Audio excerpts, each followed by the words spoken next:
생명의 생가 이용훈 목사입니다. 주 안에서 평안하신지요? 날씨가 다시 싸늘해지는 것 같은데 우리 모두 건강해 하나님의 은혜가 있기를 소원합니다. 오늘은 9월 20일 화요일입니다. 샘가에서는 잠언서를 묵상해 오는데 82번째 시간이죠. 24장 23절에서 34절까지 정직함과 거짓이라고 하는 주제가 되겠습니다. 재판에 대해서는 잠언의 주요한 주제로 다루고 있는 것이죠. 공정한 재판과 재판정에서의 언어, 노동에 대한 태도를 오늘 단락은 교훈하고 있습니다. 먼저 23절에서 25절까지는 재판은 공정해야 한다라는 내용입니다. 이것도 지혜로운 자들의 말씀이라 재판할 때에 낯을 보아 주는 것이 옳지 못하니라. 악인에게 네가 옳다 하는 자는 백성에게 저주를 받을 것이요 국민에게 미움을 받으려니와 오직 그를 견책하는 자는 기쁨을 얻을 것이요 또 좋은 복을 받으리라 했죠. 재판할 때의 사사로운 정의나 이해관계에 이끌려서 한쪽 편만 들지 말아야 할 것을 경고하죠. 범죄자에게 부당하게 무죄를 선고하는 것은 판단을 내리는 자는 물론이고 공동체를 파괴하는 일이죠.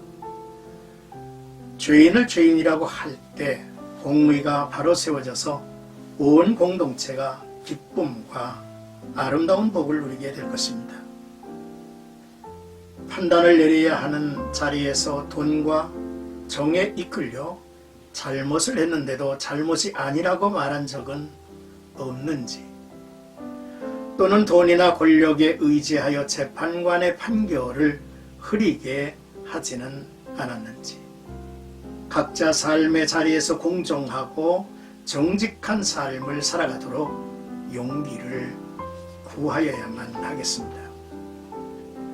불의한 자를 용기 있게 책망할 때 하나님의 칭찬과 축복이 있을 것입니다.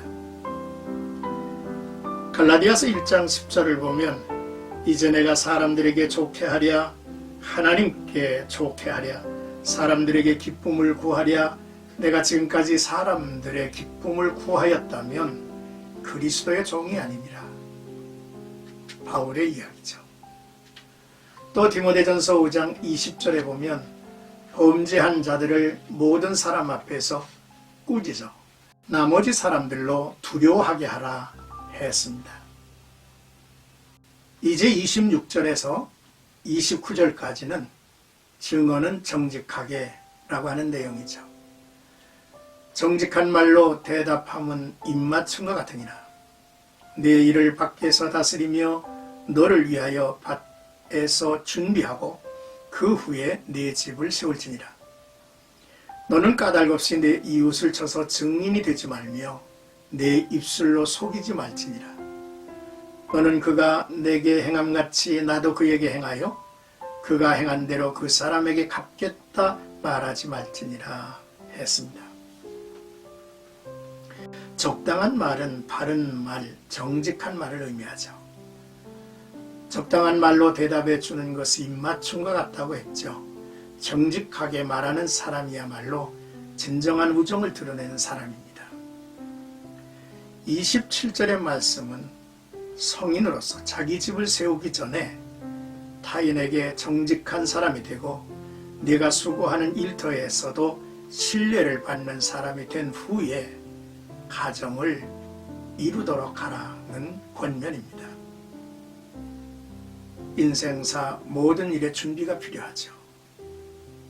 그 가운데 사람 됨의 준비가 매우 중요하다는 사실입니다.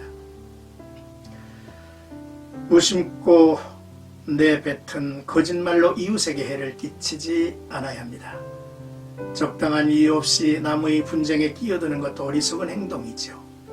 근거도 없이 남을 해롭게 하는 증언을 한다면 그는 어리석은 사람일 뿐 아니라 큰 죄인이 되어서 심판을 피할 수 없을 것입니다. 너는 말하기를 그가 나에게 행한 만큼 나도 그대로 그에게 돌려주고 그가 나에게 행한 대로 나도 그대로 그에게 갚아주겠다. 이 같은 생각은 긍휼이 없는 세상에 살겠다는 두려운 말이죠. 성경을 보면 아름다운 이야기가 있습니다. 가버나움의 백부장이 사랑하는 종의 병을 고쳐달라고 예수님께 요청을 했습니다. 이에 대해서 유대인들이 변호를 하죠. 누가복음 7장 4절 5절이죠. 이에 그들이 예수께 나와 간절히 구하여 이르되 이 일을 하시는 것이 이 사람에게는 합당하나이다. 그가 우리 민족을 사랑하고 또한 우리를 위하여 회당을 지었나이다 하니라고 했습니다. 우리가 이웃을 향례해서 가버나움의 백부장처럼 아름다운 모습으로 살아야겠습니다. 진실된 모습으로 인간애를 가지고 살아가는 거죠. 이제 30절에서 34절까지는 노동은 성실하게 라는 내용입니다. 내가 게으른 자의 밭과 지혜 없는 자의 포도원을 지나며 본즉 가시덤불이 그 전부에 퍼졌으며 그 지면이 거친 풀로 덮였고 돌담이 무너져 있기로 내가 보고 생각이 깊었고 내가 보고 훈계를 받았노라. 내가 좀 더 자자 좀 더 졸자 손을 모으고 좀 더 누워있자니 내 빈궁이 강도같이 오며 내 곤핍이 군사같이 이르리라 했습니다. 지혜자는 삶 속에서 구체적인 사례를 관찰하고 그것에서 오는 교훈을 받습니다. 게으른 자에게는 아무리 좋은 맛을 주어도 가시덤불과 잡초만 나는 밭이 되게 하고 좋은 집도 무너지게 할 것입니다. 좀 더 자고 졸고 눕는 사이에 거대한 군대가 침입하듯이 가나안이 일시에 덮친다는 사실을 교훈하고 있죠. 33절은 6장 10절을 그대로 반복하고 있습니다. 포도원 주인의 문제는 그의 잠에 있었으며 마지막까지 졸음을 즐기고 있는 것으로 묘사되고 있죠.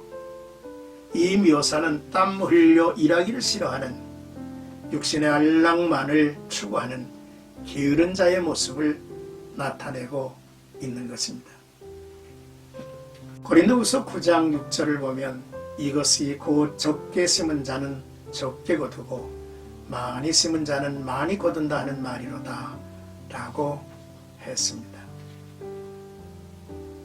사랑하는 생각가족 여러분, 오늘 본 단락에서 우리는 세 가지의 주제를 나눴습니다. 공정한 재판, 정직한 증언, 성실한 노동, 성실한 삶에 대한 이야기였습니다. 무슨 일에든 죽게 하듯 하고 눈가림으로 하지 말고 뿌린 대로 거두게 하시는 하나님을 기쁘게 하면서 살아갔으면 좋겠습니다. 오늘 나와 여러분들이 암송할 성구는 잠언 14장 27절입니다. 내 일을 밖에서 다스리며 너를 위하여 밭에서 준비하고 그 후에 내 집을 세울지니라. 오늘도 나와 여러분들의 삶 속에 하나님의 인도하심과 또한 하나님의 가르치심과 하나님의 풍성한 은혜가 넘치기를 주의 이름으로 축복합니다.